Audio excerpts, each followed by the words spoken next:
Harry? This chair right here. This is Harry. Harry's doing the filming. This is Beth, who's doing the social media. And this is a random camera. Random camera, man. Is that what you said? Or what did you say? This is a random camera. A random camera. Does random camera have a name? Okay.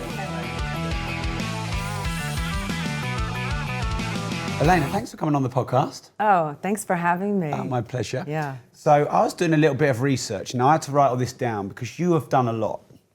So listen. Make me sound official. I love this part. So listen to this. Okay. Actress. Yep. Pretty hot clay pigeon shooter. Is that Yes, right? yes. Yeah. Maxim top 100 hot list. Ever. Ever. Don't forget the ever. I did. Oh, okay, man. Go on. I have to just True, fire true. the editor. All right. Ever. Author. You got a new book? I'm officially an author now. Yeah. Excellent. We'll talk about that. Entrepreneur. Yeah. Yep. Real estate investor. Yes. Yeah. Keynote speaker. Yes. Philanthropist. 1,000,000%. Yeah. Empire builder. For sure. Yeah. And then this big one, Chief Family Officer. I know. I gave myself that title. Absolutely. I love yes. that. Yes. You're a mum of two, is that right? Yeah. That is a lot of things. Thank you. Yeah. So, what would you say you want to be known for in all of that? How do you want people to know you now? How do you want to be remembered? If I can help educate and elevate couples, especially couples, I have a thing for couples, to get on the same page and work together and become empire builders. If I can expedite that and show people the way how to have what Grant and I have created in a shorter amount of time and leave that as a legacy for others that say, my life changed when I learned this.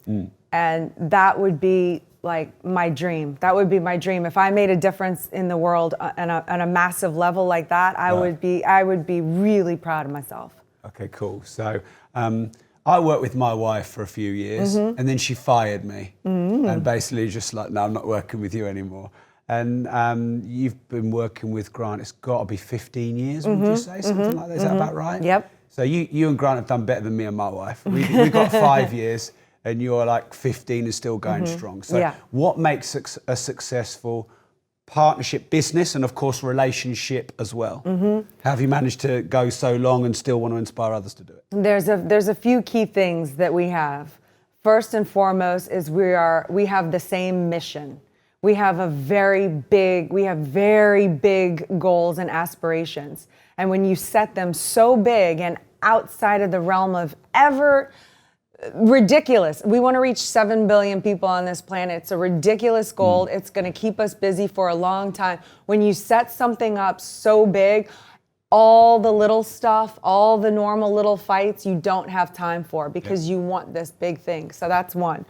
Two, we have finally figured out, it did take us about 5 to 6 years to figure this part out, but we finally figured out that what I'm good at, what are my strengths and weaknesses, and what are Grant's strengths and weaknesses. And we figured out who does what.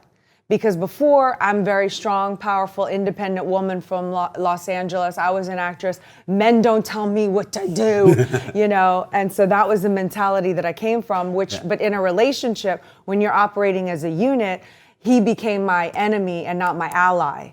And we were fighting each other too much for the vying for position. When we finally mapped out who does what and what is your role, then he's not allowed to bypass me with my job, my hat, you know, whatever hat I'm wearing. Is it the mom hat? Is it the philanthropist? Is it the social hat? What is it? He's not allowed to bypass me, and vice versa. He runs all the business decisions and I can give advice, but in the end, it's his decision and I'm gonna back him on that.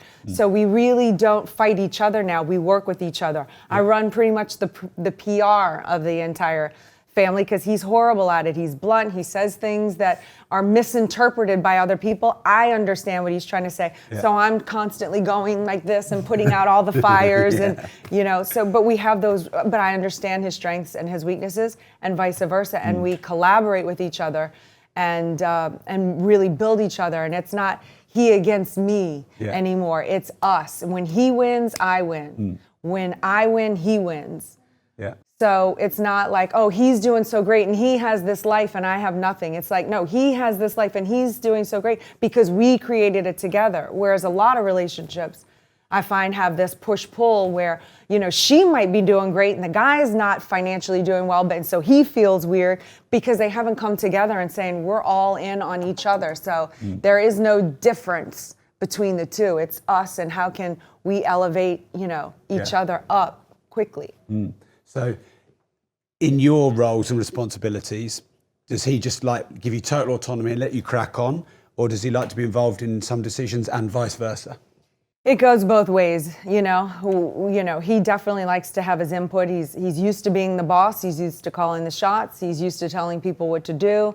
I run the household. It just so happens that we do have a traditional marriage in that sense. I didn't know I was going to be a good mother. I am a very good mother. I take an immense amount of pride in that. Am I perfect? Do I feel the mom guilt? All that other stuff? Yes, I'm normal. But I know I'm a good mother.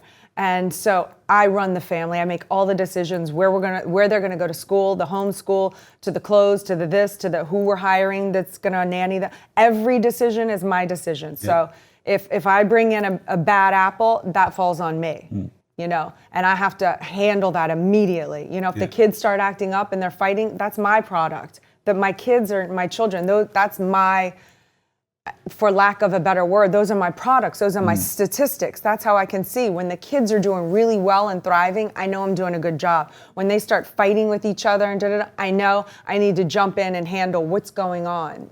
Pay them a little attention, sort this thing out with the school, and then boom, they're back on track again. And same with the business. But yes, he wants to jump in a lot and try to give them sugar when I have them off of sugar. And I'm like, but we try not to fight in front of the kids. It's difficult too. But, we try to be a unified front in front of them. And we make it very clear to the kids that we were the initial foundation and they can come along for the ride for as long as they wish. And at any point they want to get off, you're free. Yeah, I definitely want to talk about the kids later on. I've got a couple of kids, 7 and 4. They're at private school. I worry sometimes they've got a bit of a charmed life, and I sometimes feel like need to get it a bit more grimy and dirty, and not every kid has it as good as that. So we'll come back to that. How do you balance then being a mum and an author and an entrepreneur and a wife? You do a lot of things. Yeah, and definitely. On the outside, it looks like you guys are doing great. Yeah. Got a massive following in the UK. You're gonna have to turn it. It's going to have to be 100x soon, isn't it? 10x isn't big enough anymore. We want to do the O2 Arena next time. Yeah. When I drove by, I thought, I We're bet like, they want to be in that next year. Oh yes, we do. Definitely do. Yeah. So how do you balance all that? I never think in terms of balance. I'm mercurial. I've worked on becoming an asset for myself. And in this particular case, how I'm an asset is I'm able to be mercurial, which you can't grab mercury in a thermometer. You can't grab it, it goes like this. So I can move and adapt easily between being a mom to being, the businesswoman to being, fun girl to, I can move through multiple personas. Did you have to learn that, or is that how you've always been? Yes, I did learn that. Just based on, because the goal is so big, and once I stripped away this need to have to be happy or have to have this fixed idea of, it should look like this, or even in the marriage, like we need to be equal husband and wife all the time. No, we're not equal when I'm in the office. He's the boss when I'm in the office and I wear a junior hat. And I don't have so much pride that I'm not okay with that.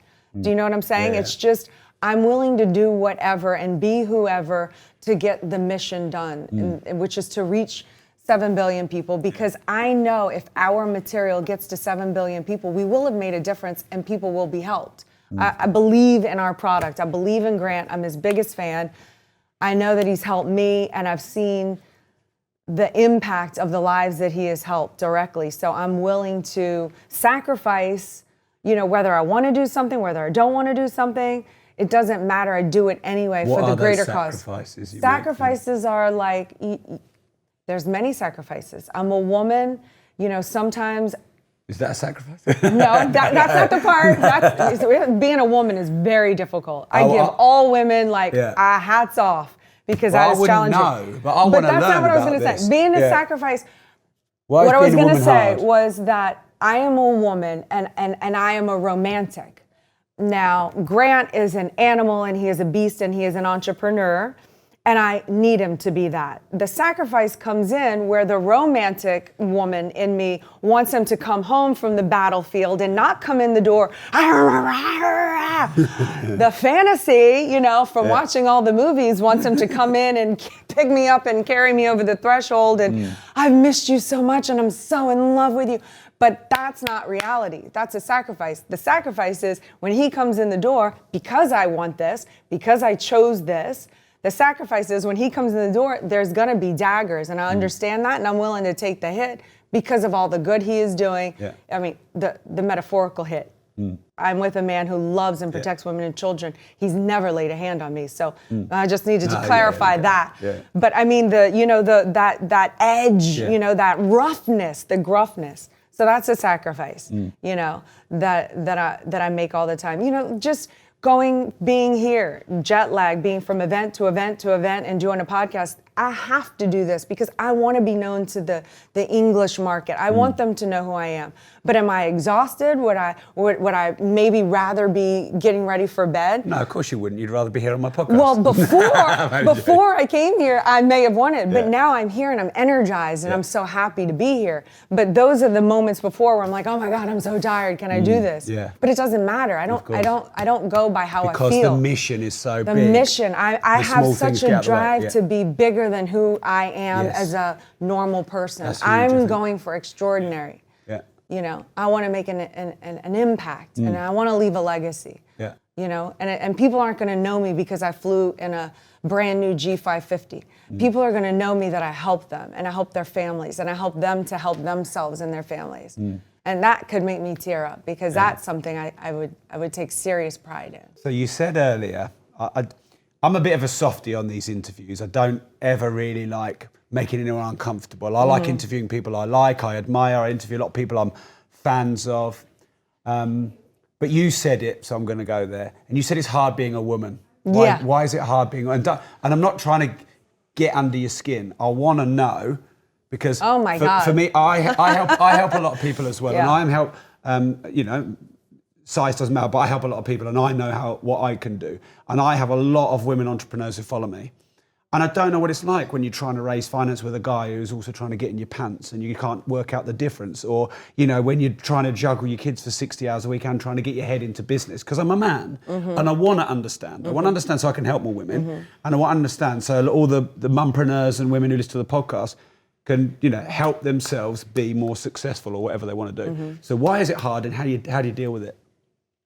You deal with it just because women are very strong and very powerful. And I'm not sure they get enough credit for it. I mean, not only is it difficult to keep up with just the physical aspect, the hair, the nails, the shaving the legs, I mean, all the hygiene things and what's expected. But it's like you said, like I can be on the road with Grant from the morning till the night and catering to him and to us and being with him and he's exhausted.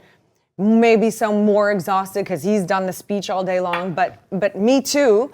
And then he can come home and we can say hi to the kids and then he can go and watch TV and then I'm full on mom duty, for the next 3 hours. Like I'm entertaining the kids, they want to be with me and I have to be with them and I want to be with them, but it's also exhausting. It's like it doesn't turn off. Like when you're a mom, it just never shuts off. Like you're always and a lot of times you get neglected. Like no one in my house says, "Mom, can I make you a meal?" But I have to remember, Grant even if I'm not to this then.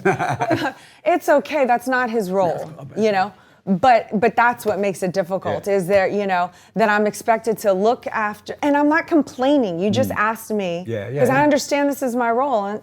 But the hard part is that I have to not only think about myself, I have to think about the kids and the packing the kids and the feeding the kids and taking care of Grant, remembering this on this trip for him and remembering this person and that. It's just a lot going on in the mind. And, And how do you manage to balance all that and do your work and write your book. You know, more sort of on the mumpreneur, the business woman side. How do you manage to effectively get work done and be a mum? Well, I have gotten to the point now where we have expanded so much that I have had to put people into the fold. You know, in the very beginning of our marriage, I did not have a nanny. I did everything myself full time. Now I don't have time for that. Now I have all the priorities of what's going to take us to this end goal, which is at 7 billion people. So it does not make sense for me. I don't do grocery shopping anymore. I'm not saying I wouldn't. I want to clarify that. I'm willing to do, I'm not just saying this to make myself sound good. Yeah. Like, I really am willing to do whatever it takes to move us and the family down the field to our objectives. So I am not above anything. Yeah. And I'm not entitled to anything. And I don't expect anything. I don't expect Chanel or this or that. I'm very grateful and appreciative for everything that I have. Where was I? I forgot where I was. How do you balance getting work done? I outsource everything. So now I have a nanny, the homeschool teacher, the security person. You have your own PA? I'm getting one. Yeah. I'm getting one. I've had one in the past briefly. It really helped. I think I'd be dead without a PA Yes, in like like 7 minutes. I mean, even the people at Bloomingdale's and Neiman Marcus, they know who I am. I say I need clothes. I'm going on a trip. Racks of stuff come to my house. Yeah. I pick what I want. They pick up and go back. Everything. So I have a lot of outsourcing now, but it's only because I've gotten to this point now. Could you have done it earlier so you were maybe able to get more done more quickly? Yeah, if I would have thought of it, Yeah. or was willing to, pay for it, or, but that tremendously helps me prioritize. So I can be with my kids, and I can be with Grant, and I can do what I need to do without having to do all those extra stuff that prevent me. So I can write the book when the nanny's taking the kids to the school, or from the school, or the driver, or this or that. Yeah. How long did it take you to write the book? It took me a year, but I took almost a year. It took me almost a year, and I took several months off. And I told this story earlier. Grant, you took several months off to write the book? No, several months. No. I started writing the book. I protested writing the book. I was never good in school. I finished school at 17. I never went to college. I never considered myself like an educated woman. Like I don't have a degree. I'm not smart at things, like book things, like geography. I don't know where I'm that typical American that y'all probably laugh at that doesn't know where anything is. Yeah. That's me. So when writing this book, it challenged my intelligence. It brought up all that resistance that I had about school. I took several months off. I didn't want to write it. I'm not a writer. I was mad at Grant because he can write a book in 3 hours. I wanted him to write it for me. He wouldn't write it for me. He wouldn't even let me read a page to him. Yeah. It infuriated me. And then finally one day... So was it you who wanted to write, or was it he that wanted you to write it? Probably him that wanted me to write it, Books are a great asset, though. I mean, you'll have that asset now for a decade or longer. Yeah, it is. The Think and Grow Rich is still like the 8th best-selling book in the whole world. It was written in 1930-something. So it's amazing, right? Grant knows what he's doing, doesn't he? Yeah, he does. And when I took the time off, he called me lazy and a coward. And I was furious at the time. And it just lit a fire under my bum. Y'all say bum here, don't you? Yeah. Okay. I couldn't wait to use that. Couldn't use that. Wait to use that word. Okay. Say arse. Ass. Arse. Okay, lit a fire under my arse. Yeah, that's it. Yeah. And for 2 months, there were days I didn't even leave the house because I sat down. It's hard writing a book, isn't it? Very difficult. It was very difficult for me. But in the last month, it actually became very exciting. I could see it coming together. And then I was really happy with the end product.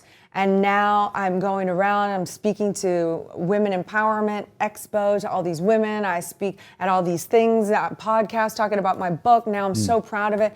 And now it makes me love Grant so much more that he did what he did to get me to finish it, because he saw my full potential, even when I was struggling. So that's what I'm trying to say. Our relationship doesn't always look like this lovey-dovey thing, but we push each other to be our fullest self. Yeah. And that is what love is to us. It's helping each other achieve our goals and our purposes. And when I do that in myself, I'm so in love with him. I'm in love with myself. I'm happy.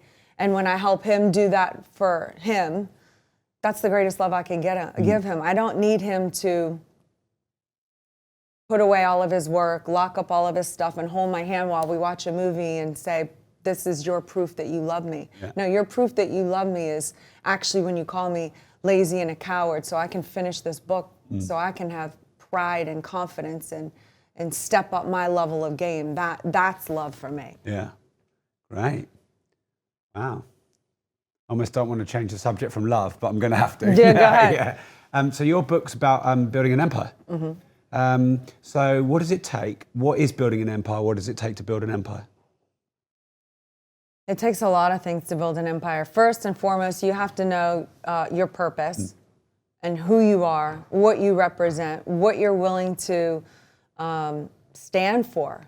And then when you're willing to take a stand for something, then you have to develop the courage to stand behind the stand that you took, which isn't always easy when you're the only one saying, this is the way, and everyone's going, oh, that's ridiculous, and why are you such a fuddy-duddy? And so it takes sacrifice, it takes courage, it takes... And what is it you stand for then? I stand for anybody out there who wants to achieve something greater that they know is inside. I stand for that person that, if you just strip away some old ideas and you continue to put your actions toward that thing, that you can attain that goal. So I definitely believe in that dream and want to support anybody who wants to go after that and thinks they can. I am there to say, yes, you can. You really can. Building an empire, are you talking more about a vision and a legacy, or is it sort of practical stuff like real estate and building a brand and all that kind of stuff? Do you want to give us a bit of both? Yeah. So building the empire, the concept of building an empire is it's just constant growth. The real estate is definitely going to help the financial part of it because I understand real estate. But the whole concept of the empire is that you do have to become, with the brand and hiring more people and the people you have in it and who's in your royal court and expanding, reaching more people, more customers. The bigger the brand, the more resilient it is to attacks and the more it can sustain something like an economic collapse or a death in the family, something that's going to give you a big, heavy whack, a lawsuit. Empires can withstand that. And that's why I go, you have to think in terms so big to protect yourself. Because when you just operate out of this normal thought process and this normal life, it's very tricky because it is so delusional, because you are under the illusion that things are fine and everything is okay until one day it's not. And like Grant says, bad things happen to good people every day. Yeah. And I witnessed that. So if you just are content being normal, you are forewarned that you are really skating on thin ice, because at any moment, and I don't mean to be the bearer of bad news, this is just a reality for me. Yeah. I have been in that normal scenario. Grant and I both have, where we almost fell through the ice, What happened then? In 2008, there was an economic collapse. We were conned by some friends for a $60 million lawsuit. It was our first lawsuit. We had some real estate that wanted to recall all the loans because 462 banks went under and they wanted their money, and we had never not paid on time. So they understood that we had money, but who has $30 million to deliver in 15 days because a bank says, you are now in technical default because your net worth has dropped. But so had everyone's in the entire country, maybe even the world, I don't know. But and I was pregnant at the time, so I wasn't working as an actress. And that is very stressful times. And we had a really nice house, and I was like, what is gonna happen? Are we gonna lose everything right now? We were scared. I mean, $100,000, $200,000 was going out a week in lawyer fees. I mean, it was just not any. I had just come into money when I had met Grant, because I I had had a little on my own as an actress. I had bought a house, I had cars, but that was it. I thought I was rich. And then, you know, when I married Grant, he had a few million, and now we are what we are today. But that was more than I had ever been accustomed to. So when the sharks came out of the water in 2008 and the little lawsuits, I mean, I don't even count the little lawsuits, you know, the little guy that lives in the apartment that's like, there's mold and I'm sick. But then you hire a private investigator and they're surfing in Hawaii, you know. All those, I mean, people come out when they're threatened and they look for the person who they think's gonna get them through it. And they did, and they came out like sharks. Yeah. It was a stressful time. You know. Okay, so we'll go back to the growth thing, because obviously you've talked a lot about growth, helping 7 billion people, size and empire, de-risks, threats of lawsuits, economies, etc. I think a lot about growth, and sometimes I feel like it's a bit of a paradox, because it seems like you come alive when you think bigger, but you have shit days. We all have shit days, and you know, like you can have a long time where you think you're doing a lot of work and nothing really is happening. So is it an endless chase and dream for always striving for growth? How do you balance that, being content with what you've got with shooting for something bigger? You know, I would just want to address this real quick, because the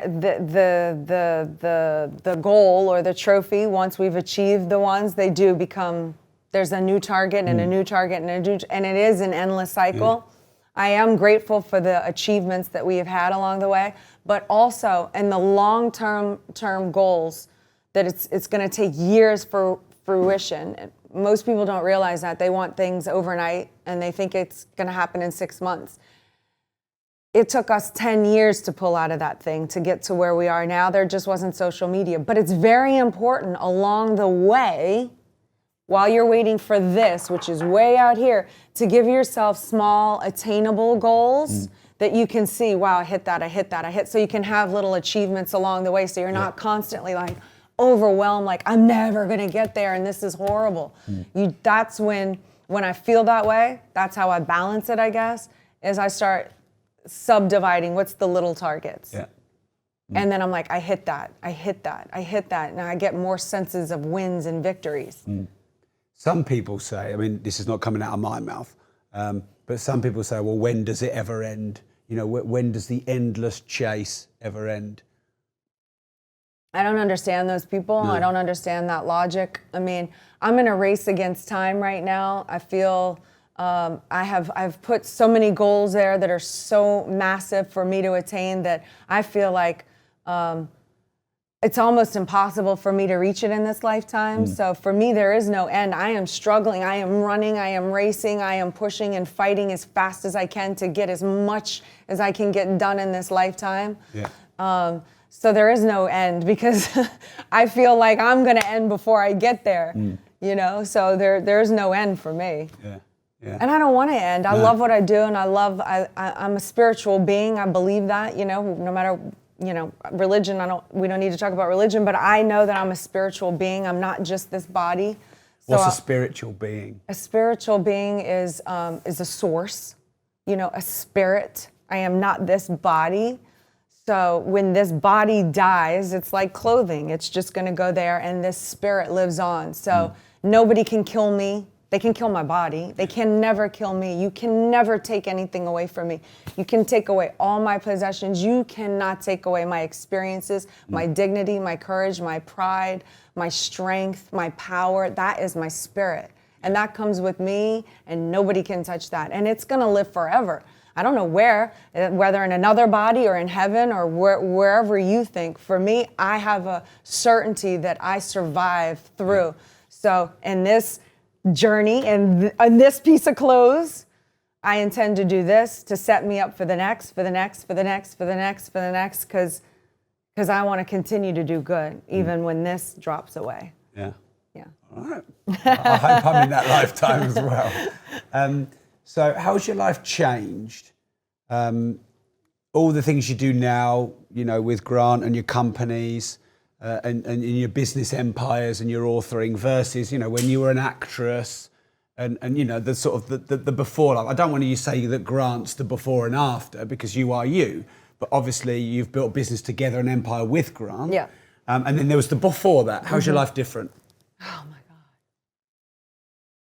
My life is so different after Grant because before Grant, I thought I had to do everything myself.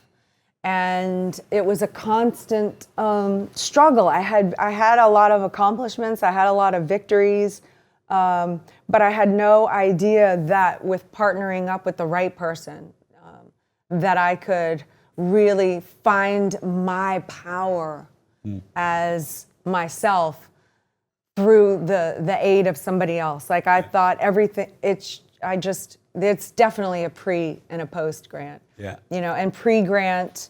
I mean, there was just so much confusion. You know. What were you confused about?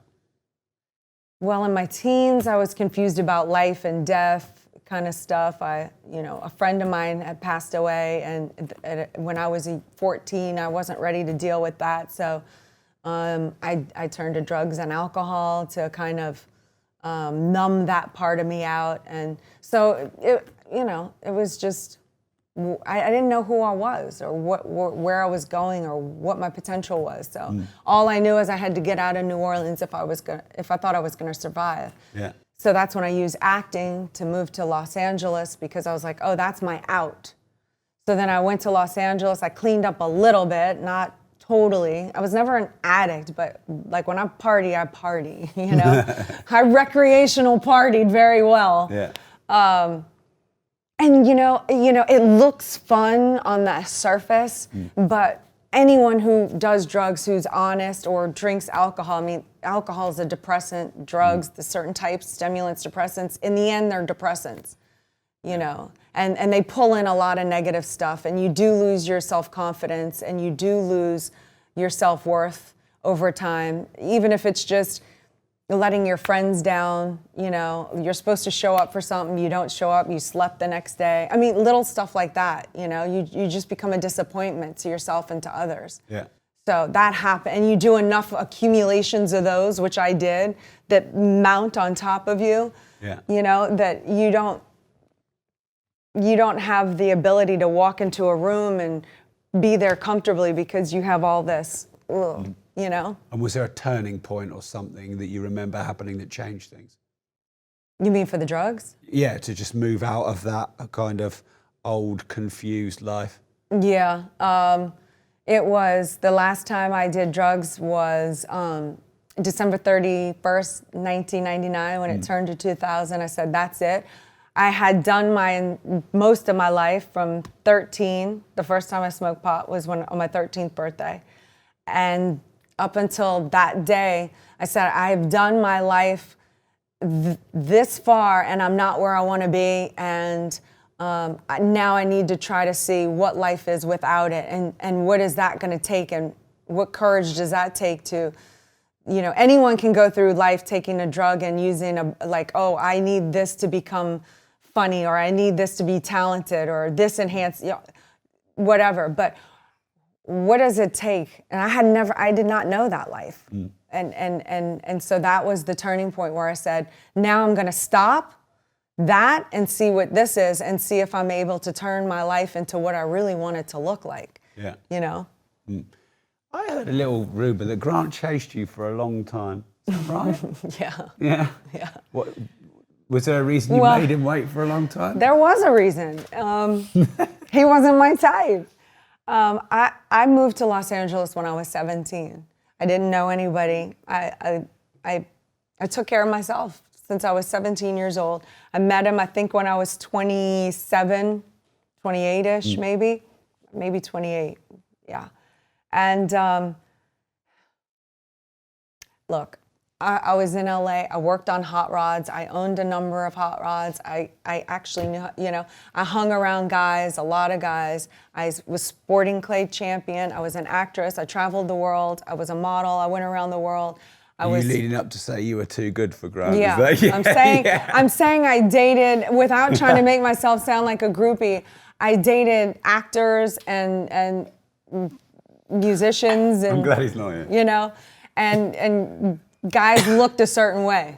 They did not look like businessmen, you know. So I met him on the set of a commercial, didn't think anything, and he was shorter than me, you know. And I had dated one guy that was shorter than me and swore I'd never do it again because I felt like big. I want to feel like a girl. I want to feel dainty. And then he didn't want me to wear heels. And I'm like, but I look better in heels, you know. And so I was like, short guys are out. Forget it. Sorry, I'll check on my water. No, that's okay. Not checking on what you're saying. So anyway, yeah, he wasn't my type. So I met him on a commercial. He got my number from the director. That's a huge no-no. He gives me a call and he was like, oh, I'm Grant Cardone. And people's lives tend to get better when they hang out with me. And I just thought he was the biggest cheeseball and arrogant and hung up the phone with him. And then for the next 13 months, twice a month, every month, he left a message on my voicemail with no returned phone call. And then how did you finally break?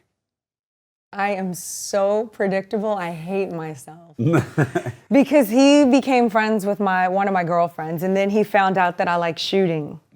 So the last message that he left before I broke was, I heard you like shooting, and I rented the entire shooting range. If you want to show up,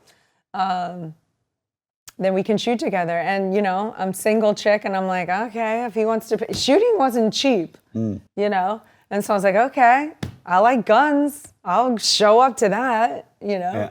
And so I did. But he understood that if he could just crack the door, he could smash it down. And he did, eventually. Yeah.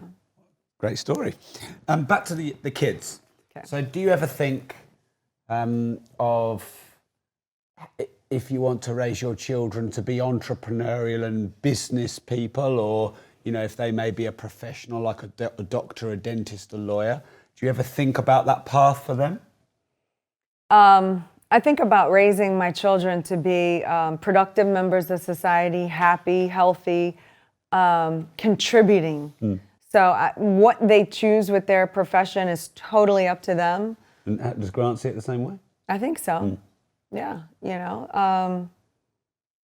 So you're not like got me earmarked for the Cardone Empire just yet? yet? Yeah, they're marked for the Cardone Empire if they want it, you know. So they're around, they come to all of the events with us. I met them when I interviewed Grant. They were both sat there, and you were sat there through the whole interview. Right. So yeah. It's great that you guys get to travel all around the world together. That's right. Yeah. So they understand, and they understand that if they want to, they're going to have to learn it. And so, you know, but it's too early to tell. You know, they're 7 and 9. One wants to be a chef, and one wants to be a singer, like Taylor Swift kind of thing. So right now it's like, let's go all in. Let's chef it up. Let's learn the kitchen. Let's sing. Let's get you a coach, you know. Yeah. I don't want to squash anyone's dreams. No, of course.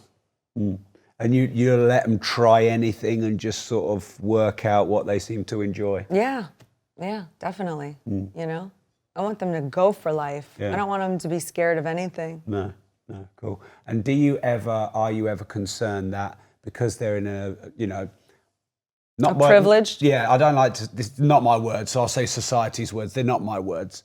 But yeah, they're in a privileged position. Some could say they're a little bit sheltered from reality, whatever. Do you think about that and raising them? No. They know, and I tell them, you picked me, you know, because I'm going back to the spiritual thing again. Yeah. I was like, look, you picked me. This is who we are. This is what we represent. This is our mission. You're expected to be Team Cardone, you know, and they are. They get it. So I'm not worried about, they understand they live different than other people, but here's the thing. They are expected to exchange with us. They are kids, and I want them to be kids. So when they go to kids' parties, I want them to tear it up. When they go to the park, I want them to come home filthy. You know, I don't want them worried about their clothes and this and that. It's like, I want you to be a kid. Yeah. But there are times when we need you to introduce yourself in front of the audience, or do this, or, you know, my papa, or wear a Cardone Capital hat, because that's what we do. We promote and blah, blah, blah, blah. And they do. Yeah. And so, and kids like to feel like they contribute. So they're not little freeloaders, you know? So they contribute to us and to the empire, and they have their roles and they understand their roles and they understand that when we go out of town, their job is to not be a problem for anyone. They're going to do their work and their homework and be happy so that we can focus on that. And when they do that for us, they are little superheroes. They're superheroes because they're letting their parents be superheroes. Yeah. You know, and so they understand that they earn everything. They don't really, people would probably assume that I give them a lot of gifts and overwhelm them with that, but they have star boards. They have to earn their gifts. They can do whatever they want with their toys. They can destroy them. They own them when they're given to them. A lot of parents don't do that. A lot of parents give a toy and say, here's your toy, and then when the kid wants to break it, they're like, how could you break the toy? It cost me. It's not theirs anymore. Then it's the parents. You gave it to them, but it's really still yours. But they understand that if they break the toy, they're going to have to earn the 20 more stars before they get another thing. And that's fine. They're not going to be made wrong for it. Yeah. And earning these stars, that's like work-related things, is it? That's like the homework. That's like, you know, cooking dinner, helping April, helping me around the house, like doing all their stuff, you know. 10X Kids, they do a 10X Kids. They get points for those. They love them. What's 10X Kids? They do a podcast, a show. Oh, really? Yeah, they originated that idea. Yeah? Yep. They said they wanted to do a show called 10X Kids, and they come up with a topic, talk to strangers, you know, because most parents teach their kids not to talk to strangers, and Grant teaches them to talk to strangers. So they won't, because strangers have everything you need. Of course, yeah. Money, contacts, resources, information. That's right. So they can't be scared of people. It's our job as parents to ensure the environment's safe. And, you know, I'm not going to go let them, you know, run around in some really bad neighborhood, you know. But where they're at, they're going to be encouraged to go up and meet people and talk to people and not have that afraid of everyone and everything. Yeah. So I got a little quick fire round. Okay. I mean, they don't have to be quick, but that just means that if you need to sort of finish soon, you can. So I think these next two questions are really bad, but they tend to get good answers, so I've left them in. So if you think they're really bad, that's my disclaimer. Okay. But, what's the best advice you've ever been given? It's actually not advice I was given. It was advice that I came up with. I had my own epiphany. I hate to sound so self and whatever there, but it is true. The thing that pops out in my head is when I discovered to be a friend to myself. I'm a very good friend, but I was for many years really, really, really hard on myself. And I would never treat anybody the way I treated myself in those years.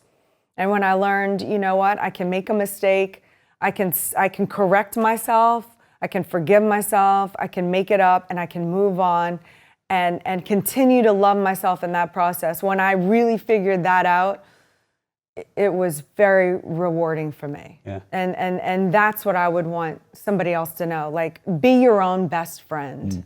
Yeah, I love that. The worst advice you ever received? Other than don't talk to strangers. No, the worst advice I ever received was never depend on a man. Wow. Yeah. Why was that bad advice? Because I depend on a man. Grant is the most trusted person in my life. I depend on him. He depends on me. And it was bad advice because he has really tremendously helped me find myself and grow as a woman, as a person. And, you know, if I had continued to never depend on a man, I would have lost out on a great, huge part of myself. It would have gone undiscovered.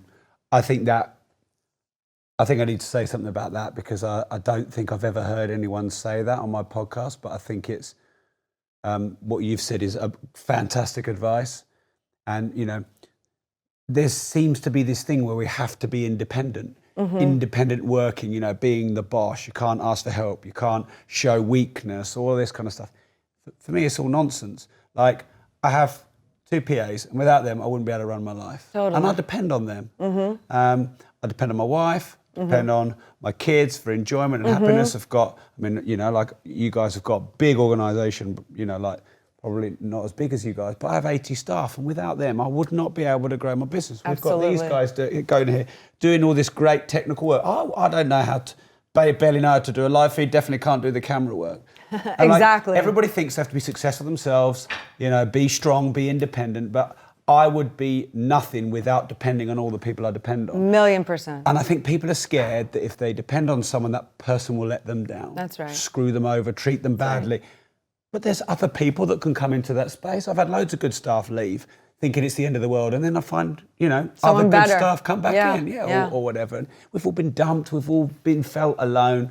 But if I could just say that's great advice, and if more people stop being so independent, we are an interdependent species.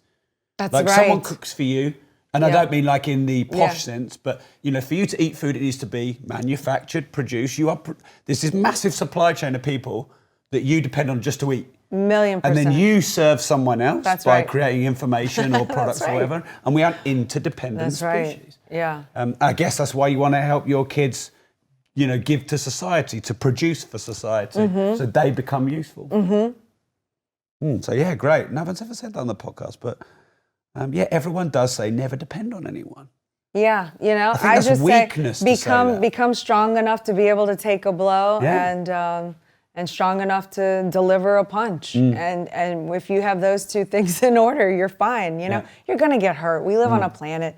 People, you know, there are bad people. There are people that do bad things that don't mean it. I mean, it's all just feelings in the end. You know, they suck. It hurts at the time, but you know, you move on, and it's not a reason to hold yourself back from life. And that's the empire. You're doing the empire. You have all these people, and you're helping those people because they have jobs and they get to support their families. So she gets to run her empire and take care of her empire.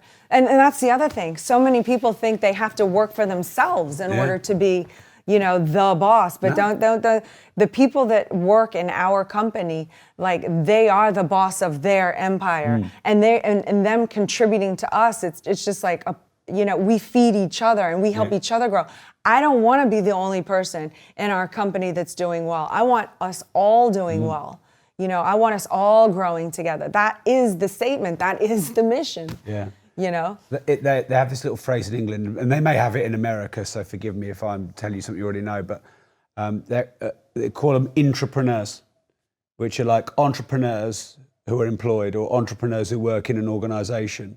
I think it's quite a nice little thing. I like that. No, I've never heard it before. You know, like, I'm always looking for entrepreneurial people, but we're all being honest. I'm the entrepreneur. You know, they're employed. They know that. I know that. We can't hide from that. They can't pretend to be someone they're not, and vice versa. I'm taking the risk because that's right. You know, but they reduce their risk a bit. But then they're given autonomy. They're given creativity. They're given freedom. They bring a good idea, and that brings money. You pay them a commission. That's right. And that's being entrepreneurial. That's right. But they have the security that they need, i.e., they get a monthly paycheck. I don't get a monthly paycheck. That's right. You know, that's right. And that's the trade-off. So, right. Yeah, there's just a little phrase I've been using in England. All right, cool. What's wrong? One thing wrong with the world that you want to change? All the false information out there that keeps people small and thinking that that they can't or don't have what really they are capable of. What's wrong with the world is too many people don't show the world who they are, what their product is. So they deprive the world of themselves, and you're robbing me of you when you do that, and it's not fair. Yeah. You know, if everyone lived up to their full potential, we could have a renaissance on Earth. You know, it would really change the world, I think. This podcast is called The Disruptive Entrepreneur. Okay. I like the way you did that. I'm like, okay, well, let's go. That word seems to have an individual meaning for people. So what does the word disruptive mean for you? It means defying the norm and breaking out. It's me defying the status quo. Finally then, where do you want us to follow you? And what are you promoting at the moment, whether it's books or events or whatever that you'd like us to know about? Okay, a few things. Go for it. Let's see. I mean, I have this list. Yeah. First of all, anyone can follow me on any social at Elena Cardone. Yeah. I love Instagram. Follow me on Instagram, people, folks. But I'm promoting my book, obviously. I just released it. Build an Empire. Build an Empire, How to Have It All. Yeah. If you go to grantcardone.com, I think they have me on page 3, but if you do sort through everything, you'll find you can get the audio if you don't want to pay for the shipping here. Yeah. If you want the bundle, the book and the audio for free, you can go to elenacardone.com/empire. Yeah. I'm speaking at the 10X Growth Con. That's in Miami, February. The third one. Is that 3? It's 10, yeah. And it's going to be for 35,000 people in Marlin Stadium. Yeah. February 1st, 2nd, and 3rd. It's going to be amazing with amazing speakers. Mm-hmm. And then thirdly, if anyone is interested and can be and wants to get into real estate and they're accredited, they can go to cardonecapital.com and check out what that is and see if they want to become partners with us in building a multi-billion-dollar empire and getting us all up to the top that way. Yeah. Great. Elena, thank you very much. You're welcome. Thank you so much. I enjoyed our chat. Boom. That was great. Was that great? Yeah. Okay, Did you enjoy it? Yeah. Good. Loved it. Yeah. Thank you very much.